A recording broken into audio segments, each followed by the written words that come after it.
Mas pinagting ngayon ng Philippine National Police ang kanilang police visibility at anti-criminality operations sa iba't ibang lungsod sa pamamagitan ng pagpapatupad ng oplansita at anti-criminality checkpoints. Ayon sa mga otoridad, magkaiba ang layunin at paraan ng pagpapatupad ng dalawang operasyon kahit pareho itong nakatuon sa pagpigil ng krimen.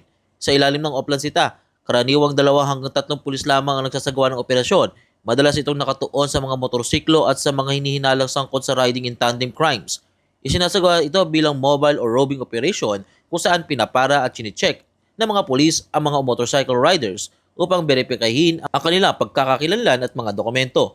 Sa ilang lungsod gaya ng Pasig, ginagamit umano ang oplansita bilang bahagi ng kampanya laban sa mga hold-upper, gun for hire at iba pang mga krimeng kinasasangkutan ng mga motorsiklo. Samantala, mas formal at mas malawak naman ang anti-criminality checkpoint.